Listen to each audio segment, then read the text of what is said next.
Hey Shiv, it's amazing to have you with us. You're leading youth engagement at TED Countdown. Yes. How are you thinking about that work and why did you get involved with that?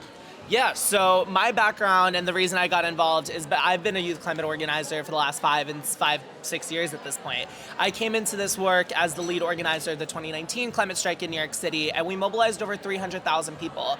And after that, my work has progressed where I've done a lot of work on local and state policy in New York and regulations and really making sure that climate policy is actually followed and implemented. But it's not just me doing this work. There are hundreds and thousands of other young people across the world who are doing incredible work, and I come from a background in government and politics, but there's people working in energy, in fashion, in food, you name it, you're seeing young leaders. And TED has been an incredible space where actually young people are not just seen as young people that you have to silo off and move into the background, but these are actual young leaders who have real value in the work that they're doing now in the present. And how do we as TED give them the resources and the supplies that they need to accelerate their work, but also do it in an intergenerational way so that everybody's learning from each other and it's not just one way. Amazing, and congratulations on that on that work. I'm super curious. So, being the youth movement was so at the forefront of the conversation, and I think a lot of government leaders, a lot of the corporate leaders, really jumped on board and were really pushing. And then sort of COVID and wars and all the rest that's now going on in the global economy has been happening. And we're all witnessing a bit of backlash, right, in the US, particularly around ESG. How do you sort of, talking to all the youth activists, the communities, how do you make sense of it? How do you think about moving forward from here? Yeah, I think the backlash tends to come from this sense of distrust. And it boils down to people want to see real action. And I think it's really easy to spot like different buzzwords or things that just feel very ill-intentioned or meant to be greenwashing, to be frank about it.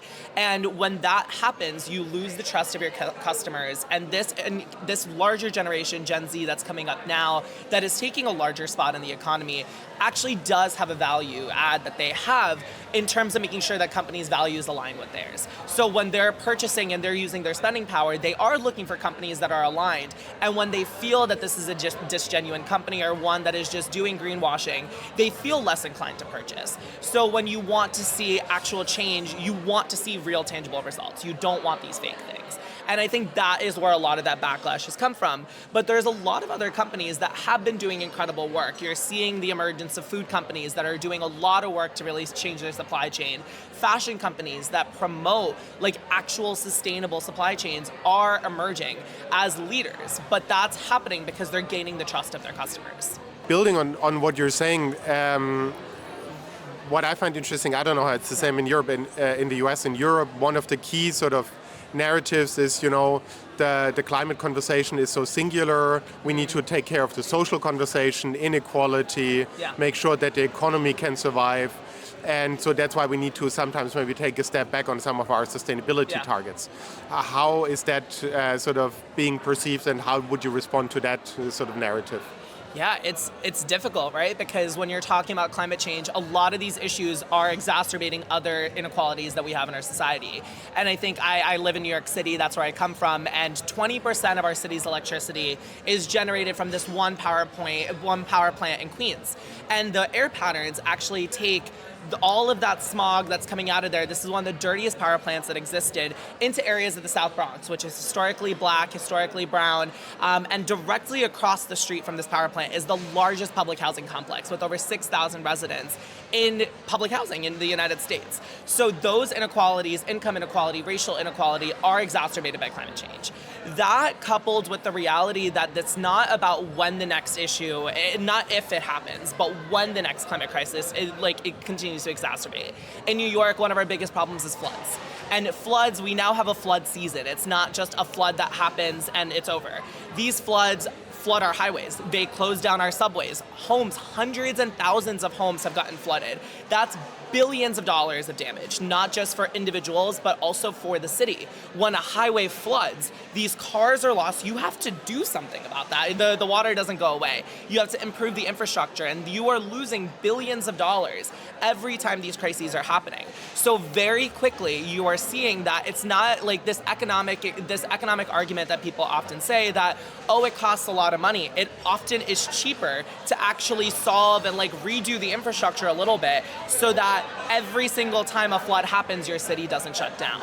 So I think it's really thinking about, like there's so many different issues that people are facing right now, and just like we have a responsibility both as a government and as a society to take care of those who are feeling these impacts first. But B, if you want to look at the cold economic facts, the reality is that we are losing billions of dollars at this moment because our infrastructure, not just in New York, but globally, cannot survive what's happening. Whether that's heat, whether that's actual air quality issues, whether that's flooding, you are not seeing the infrastructure able to keep up. And it's built poorly, it's not maintained poorly, you're seeing governments slashing their budgets and then being like, oh, we can't do anything about it. So if you're not funding the solutions, you're not gonna see that success. So you can't set these things up for failure and then expect everything else to go fine. So I feel like that would be the main way to articulate that. Yeah, I totally agree. So the social and environmental are not competing, they basically have to be looked at holistically together, Absolutely. right? Yeah. And sort of now coming back to, you spoke about the complexity of so many issues going on at the same time. With your background in campaigning and activating, how do we activate people to continue to strive for innovation, to be a bit more courageous, to think about the opportunities also of the green economy in this really difficult 24 complex environment? Yeah. I feel like when people think about climate change, they often are like getting involved in this. I feel like people often think they have to follow a very rigid rubric of like, you need to focus specifically on emissions, you need to do X, Y, Z thing. But I think that is where we lose a lot of people. The reality is that climate change requires everybody. Like if you're working in energy, if you're an artist, if you are a storyteller, like you need all of these people and you need to meet people where they are, because everybody really fundamentally understands climate change. Like that is the fun. I work with elementary school students, middle school students, and I've talked to kindergartners who understand what's going on. But oftentimes what's missing are like these sharper tools or the exact vernacular that people are using to describe these different environmental terms or what climate science really is. So if you're just missing those terms, but you have the understanding, you can work with that. Meet people where they are, see what they're passionate about, see what you're already working on, and how do you adapt the work that you're doing now to A, like do work that you genuinely enjoy, and B, so that it's already something that you understand, because you need everybody, every industry needs to do this. And I think people are slowly moving towards that, but I don't want people to think that there's only one way to go about it, because that's not the right way to do it. Shiv, thanks a lot. Of course, thank you.